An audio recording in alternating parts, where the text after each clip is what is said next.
Buenas noches amigos, bienvenidos una vez más a Seguridad y Sociedad por Canal 22, la otra manera de hacer televisión. El canal que dice lo que muchos callan. Y nosotros, siguiendo esta línea editorial que compartimos plenamente, nos vamos a meter en otro aspecto de nuestra realidad que tiene que ver con nuestra seguridad, que tiene que ver con nuestra realidad, pero que queda a veces lejos. Y entonces hacer la relación entre el lejos y el cerca cuesta un poquito. ¿Qué pasa si en las estepas ucranianas vuelan 100 kilómetros cuadrados de cultivos o hunden un carguero que lleva granos las fuerzas rusas? Y nosotros decimos, ¿qué nos importa? Doña Rosa dice, esto no tiene nada que ver con Santa Fe o con las flores. No, sí tiene que ver, señora, tiene que ver, porque va a impactar directamente, como está impactando en el mundo, la crisis económica mundial que proviene de este conflicto que por momentos coquetea con ser una tercera guerra mundial. Y para hablar de estos temas, nuevamente recurrimos a la sapiencia del amigo del doctor Venturino, porque además es analista internacional, es un magíster en análisis internacional, o sea, no hizo estas diplomaturas extrañas de una semana en Kabul, en Afganistán. No es el caso. Hemos visto y sí. vemos cosas así desopilantes, ¿no? Claro. Que uno a veces tiene que hacer esfuerzos para no reír o llorar, llegado el caso. Pero bueno, él acá sabe Venturino en serio, así que te damos la bienvenida nuevamente. Y ahora, en el programa de hoy, nos vamos a dedicar a lo internacional. ¿Y qué es lo que quema en este momento, internacionalmente hablando? Los conflictos bélicos, los 60 y pico, creo que son 64 conflictos bélicos que hay en el mundo, pero uno que acapara la atención de todo el mundo, que es el conflicto ruso-ucraniano. Antes quiero agradecerte esta maravillosa invitación, estar acá, me siento como en familia, como si hubiéramos estado varios meses juntos, así que... Nos falta el perro verde nomás. Nada más, y ya estamos. Un homenaje al gran Quinteros, maravilloso. Que me ha inspirado muchas veces para estas mesas, y para Hugo Herrero Martínez también. Que me ha inspirado muchísimo. Él manejaba los silencios y la voz. Yo maravilloso.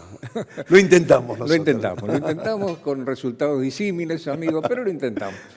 Contame un poquito, ¿qué pasa en el mundo con el tema de los conflictos? Bueno, te metiste en 10 temas, aristas, todas trigger para poder meternos de lleno. Lo primero que quisiera decirte es, fíjate vos que hablaste de 64 conflictos armados, algunos importantes y otros no. Qué interesante cómo el mundo de la información, a algunos le da atención y otros no existen o no importan, ¿no? Y depende de quién los toque y cómo los toque, son temas que pueden estar en la agenda y hay otros que directamente no van a existir nunca, ¿sí? Totalmente. Entonces, si hay una masacre profunda y tremenda entre Hutus y Tutsis, no llega al mundo civilizado, ¿no? Lo mismo que si sucede que hay un río maravilloso que se llama Ébola, y que luego aparece una fiebre sanguinolenta que mata a algunos africanos, no interesa. Ahora, cuando estos son alemanes y son investigadores, aparece la necesidad de ponerle un nombre y ahí aparece la famosa enfermedad del ébola, ¿no? La fiebre del ébola. Entonces, todavía recuerdo una muy buena película que recomiendo sobre el conflicto de Ruanda entre los Hutus y los Tutsis, de Las Mil Colinas, se llama Las Mil Colinas. Es un peliculón interesantísimo para el que no tiene mucha idea de lo que fue este conflicto, que fueron 1 millón y pico de muertos en 2 meses. En una masacre. Una masacre de las más grandes, ¿no? De la cual la historia no tiene registros. Además hablamos de situaciones inverosímiles que perviven casi hasta nuestros días, ¿no? Porque si bien el conflicto no está vigente, ese odio está latente, que se trascendió a las generaciones, ¿no? Masacres que además difíciles de contar, difíciles de entender, difíciles de decir, ¿no? Un Hutu o un Tutsi metiéndose en un jardín de infantes y matando todo lo que vive ahí adentro. Eso es el odio en su máxima expresión y eso es de lo cual deberíamos aprender, de que una vez que nosotros sembramos la semilla del odio, no hay quien la pare. No hay retorno. No hay retorno. No hay retorno y se ha usado el odio como instrumento, ¿no? Por Porque supuesto. el odio, como el amor, es una de las dos emociones, o quizá yo creo que es la misma emoción. En la escala del piano, en una punta está el amor y en la otra está el odio. Y del amor al odio hay una escala nada más. Exactamente. Entonces, En el mismo instrumento. también se usa como herramienta el odio, Sí, ¿no? por Lo hemos supuesto. tenido en el Berlín de 1936, el odio era un instrumento de afianzar el poder. Por supuesto. Ya lo decía Goebbels y tantos otros ideólogos, ¿no?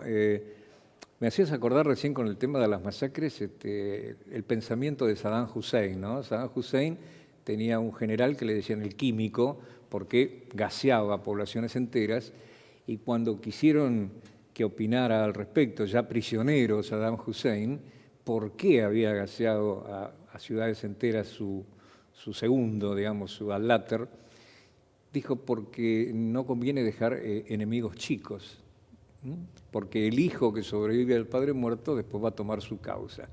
Una lógica homicida, psicópata absolutamente, ¿no? Sí. Pero como toda psicopatía, no nos olvidemos que los psicópatas son brillantes para el mal y a veces para el bien, sin que no les importe qué tienen que Claro, hacer. son objetos, las personas Son objetos, pero evidentemente el odio es un instrumento. Y lo que vos decías, y quiero que sigas hablando del tema, ¿qué pasa con Rusia y Ucrania? ¿Cómo ves el conflicto y cómo ves la perspectiva de este conflicto? Bueno, yo creo que era un conflicto realmente que se buscó prácticamente hasta las últimas consecuencias. Creo que efectivamente hubo errores muy graves por parte de Ucrania que hicieron que Rusia se viera prácticamente en la encerrona de tener que atacar. Con esto no estoy justificando nunca el ataque, estoy tratando de entender las bases y las fuentes de cómo se llega a un conflicto armado convencional de estas características, digo, ¿no? Y luego esto que dijiste vos también en un momento del coqueteo con la Tercera Guerra Mundial, ¿no? Hay demasiadas armas de destrucción masiva, Luis, demasiadas. Muchas. Muchas. Yo siempre doy un ejemplo para que se entienda.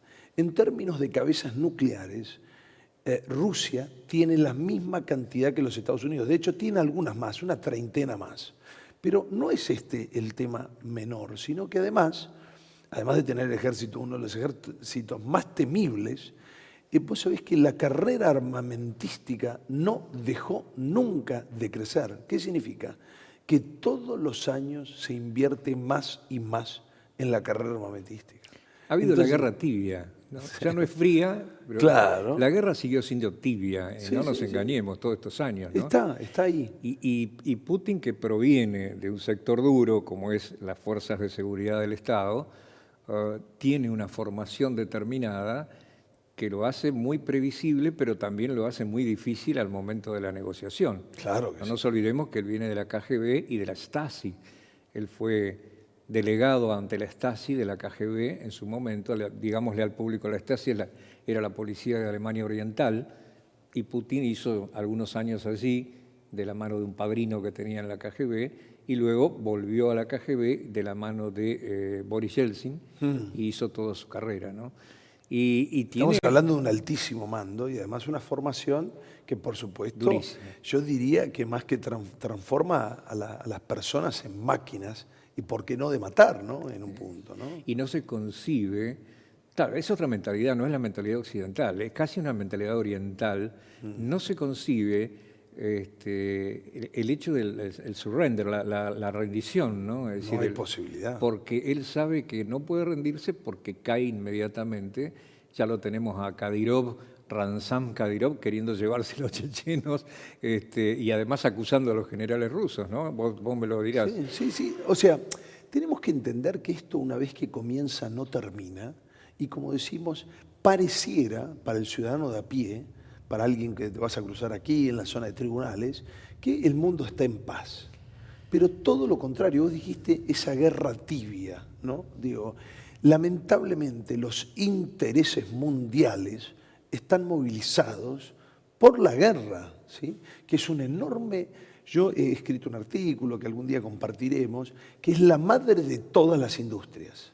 Porque en realidad ahí es donde está la inversión, donde está el I+D, la investigación y el desarrollo, y sobre todo donde vos tenés lo que llamaba en aquel entonces un gran amigo cordobés, el guitoducto. ¿Eh? El Buenísimo. guitoducto. Exacto. Vos para hacer casi cualquier cosa necesitas, además de una experiencia, una cabeza que sepa y una decisión indomable, también necesitas el guitoducto. Y el guitoducto viene de los departamentos de defensa.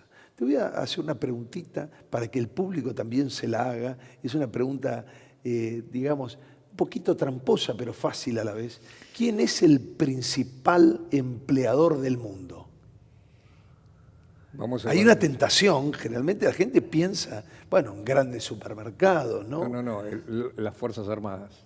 El Pentágono. El de los Pentágono Estados Unidos. concretamente. ¿no? Exactamente. Las grandes corporaciones que ganan los contratos para producir armas están en el Pentágono, ¿no? Multimillonarios. Y hay una película muy linda, yo como todo cinéfilo siempre lo llevo al cine, en donde hay una conspiración de militares para producir una guerra, porque si no, no tienen razón de ser. Bueno, se vencen. No sé si era la Operación Pelícano o alguna de esas, pero claro, si no hay hipótesis de conflicto, ¿para qué existimos, no? En este momento hay hipótesis de conflicto y nosotros también tenemos hipótesis de conflicto en el sur, que ahí saltamos a un conflicto. Nosotros tenemos una pequeña guerra no declarada acá, con el movimiento indigenista de estos pseudo mapuches. Sí, exactamente, que realmente no se sabe qué son, no sabemos si son argentinos, Antes si eran son cumbieros chilenos. acá en el mercado de abasto hace unos meses. Ahora son feroces mapuches que además no existen, porque existían los tehuelches y los araucanos. Claro. Los araucanos chilenos mataron a los tehuelches y aparecieron los mapuches, cuyo consejo general, ¿sabes dónde está? No sé. En la ciudad de Bristol, en Inglaterra. Mirá vos. Y tiene 12 miembros, 11 ingleses y un cacique, mapuche o cumbiero, no sé bien. Ahora, tenemos una Araucanía chilena en estado de guerra y tenemos un sur que está, digamos, en la faceta de vigilancia de cenizas, como dicen los bomberos. ¿Qué opinas de este conflicto interno que tenemos acá? Es un conflicto que empieza, los nuevos conflictos son los que todavía no estamos preparados para ver y que efectivamente van a suceder. Por ejemplo, este conflicto que vos decís, donde no tenemos claro al enemigo, donde el enemigo de alguna manera está como disimulado, está camuflado, en esto supuesta reclamo de tierras ancestrales, en un discurso también que arranca como un reclamo y termina prendiendo fuego, por ejemplo, alguna empresa que está haciendo un trabajo en el lugar y que no se entiende, ¿no? La destrucción por la destrucción, sembrar el pánico, ¿de qué va esto? Y la muerte. ¿no? Y la muerte, por supuesto. La muerte, ¿no? porque ha muerto gente. Y claro, por supuesto, Y vos sabés inocentes. que todos y cada uno de los puntos que ellos exhiben como derecho consuetudinario, digamos, Sí, de ancestral. posesión ancestral, no son así. Claro, No son así. Están en discusión. Un día hacemos un programa y les traigo el listado punto por punto. Ahora, si en el medio aparece una camioneta de un organismo oficial que está de alguna manera prohijando este tipo de actividades, ¿cómo estamos parados? Y ahí quedas. Doña Rosa se muy vuelve mal loca parado. con esto, ¿no? No sé. Muy mal parado. Muy mal parado. ¿no? Bueno, y estas son las cuestiones que además uno no las entiende. Y digo, y la política asume colores, ribetes, digamos, tragicómicos en ese sentido. Estas luchas que no se sabe contra quiénes son y para qué.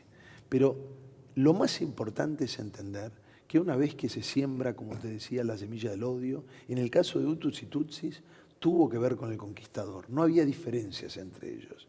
De hecho, no se sabe cuál es la diferencia entre unos y otros. Lo cierto es que estos clanes un día empezaron a matarse y no pararon más. ¿Te acordás, por ejemplo, esto que pasó en Francia, que persigue un policía a un ciudadano, aparentemente una minoría no adaptada, entonces, y empiezan a prender fuego absolutamente todo, que no se sabía cómo paraba esto? Recordemos, así es como arranca una situación muy, muy dolorosa, como pasó en el caso de los Estados Unidos cuando matan a este muchacho también. Ahora. Estas revueltas, sí. claro. Sí. Con Tino no han salido a reprimir. Imagínate que algún gobierno estatal, provincial de ahí, sale a reprimir y dice, bueno, vamos a eliminar estas protestas?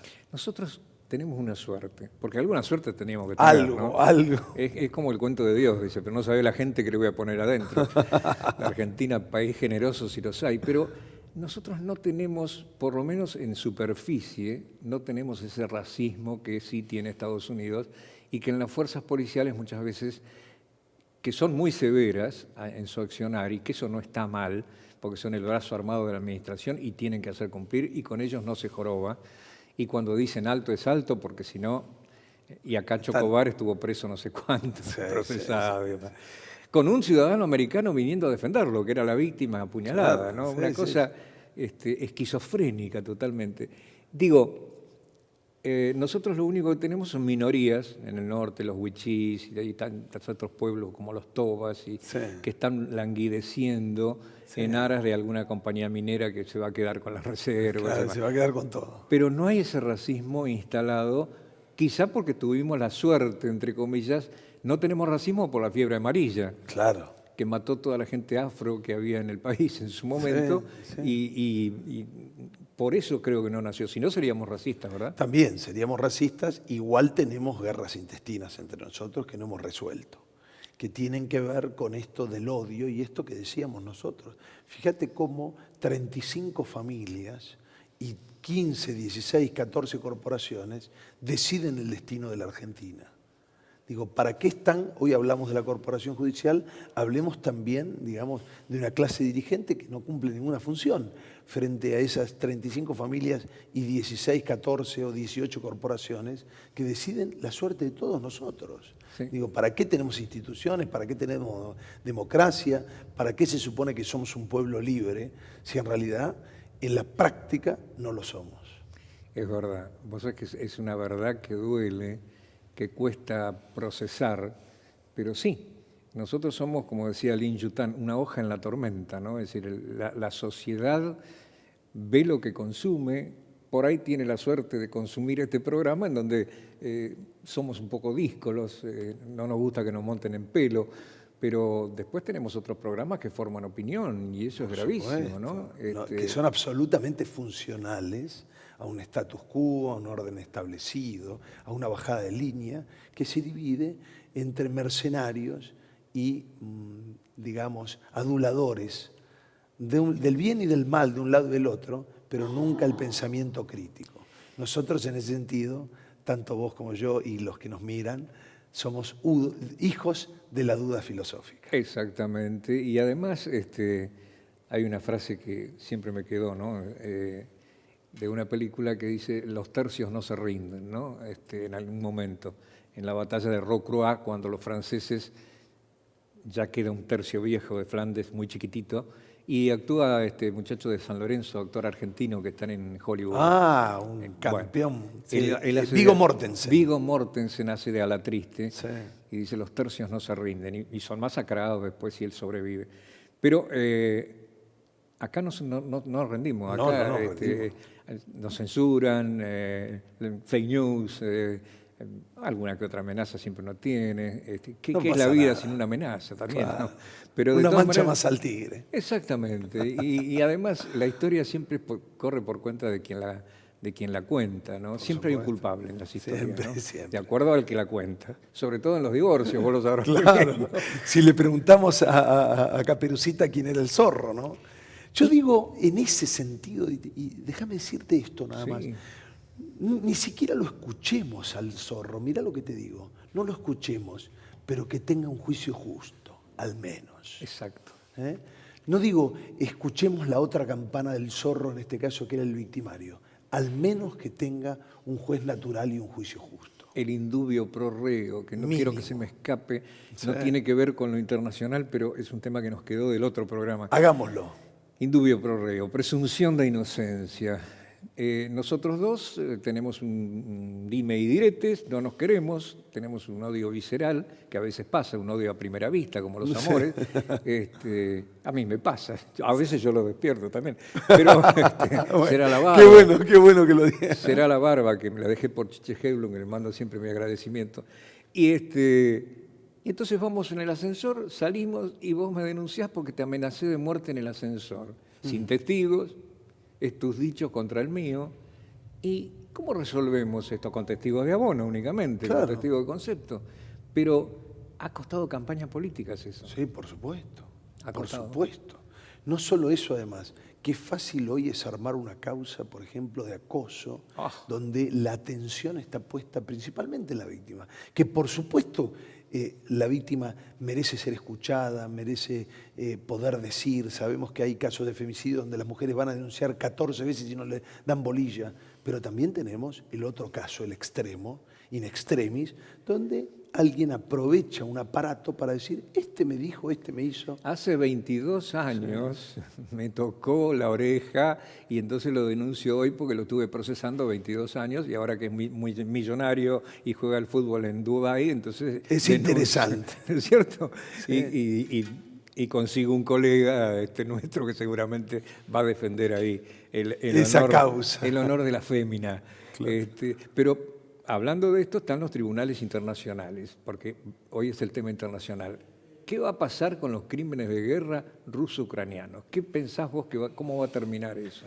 Y yo creo que efectivamente van a intentar ser juzgados en ese internacional y recordemos también lo que llamamos como el tráfico de influencias, ¿no? Y cómo además nos enseñan a pensar. Hoy hablamos al comienzo de Goebbels en un momento y te digo lo mismo. El aparato de propaganda ya nos dijo quién era, a quién había que odiar. Había que odiar a Vladimir Putin, que además era un tipo enfermo y que además era un loco de la guerra y tenía sed de sangre, nada más, y hambre de muerte. La realidad es que puede ser así y puede no ser así, pero los aparatos de propaganda y de reproducción de una verdad ya empezaron a funcionar. Sí. Y eso se llama poder blando o proyección de soft power. Estados Unidos tiene una industria, vos sos cinéfilo, donde no solo te entretiene la industria del entretenimiento, te cuenta una historia, te lo hace de manera real, busca expertos, lo hace de manera verosímil, guarda de alguna manera los vicios de realidad, sino que además también te está bajando línea. Te alinda la muerte. Exactamente, te embellece. Te embellece la muerte. Entonces, en esta eutanasia, digamos, buscada, uno realmente lo que aparece es esto. Sabemos a quién odiar. Ahora, efectivamente, eso es producto de un juicio crítico o de cómo nos enseñan a pensar. Recordemos también que la gente ya casi no lee. El otro día leía por ahí, decía, los libros los dejamos sueltos, porque los ladrones no leen, ¿no? Decían, ¿no? No leen además porque nuestra delincuencia vernácula tiene entre 15 y 22 años, tiene un vocabulario, señora, señor, de 140 palabras. Sáquelo de las 140 palabras Ya está, y ya estamos está. en el horno. Entonces no pueden leer. Y eso, imagínate, con 140 palabras tampoco podés pensar de manera enriquecida. No. Eliminás el pensamiento abstracto. Reducís prácticamente a la nada, digamos, esta idea de el esfuerzo, el progreso, el sacrificio te lleva a un lugar mejor. Nosotros que estamos aquí, como decimos, tratando de pulir esa piedra bruta, de ir en la búsqueda de la verdad, como dijimos eso, hijos de la duda filosófica, todas son verdades a medias. Seguimos investigando, escuchando una campana a la otra, y aún así seguimos en ese juicio crítico. Pero claro, los librepensadores la pagan y la pagan 2 veces. Y me quedo con esa imagen. Y lo pagan muy bien, ¿eh? Quien entre en este momento en las redes va a ver páginas y páginas y páginas de nombres esotéricos y extraños que en una van ganando, como nosotros en las Malvinas en el 82, vamos ganando, y vamos a hacer una colecta, así se pierde todo. Pero de todas maneras me quiero quedar con esta imagen porque nuevamente se nos fue el programa y nuevamente tengo que despedir acá al amigo Venturino, que nos vamos a ver muy dentro de un par de días. Por Vamos a supuesto, estar en cámara por nuevamente. supuesto. Ahí ya nos peleamos por el micrófono, ya es distinto. No, no peleamos, no peleamos. Este, Al contrario. se hace siempre muy es un divertido, gusto se hace verte. muy llevadero el otro programa. Esto lo digo en detrimento del mío. Pero espero que los haya divertido, espero que los haya enriquecido por sobre todas las cosas, porque esto, nosotros casi es una mesa de café. Pensamos en voz alta y lo dejamos a ustedes que tome, como en un restaurante chino, lo que quiera. Eso sí, mencione la fuente. Muchísimas gracias Y con esto nos despedimos hasta la próxima, como siempre diciéndoles, hagamos que esto valga la pena. Buenas noches.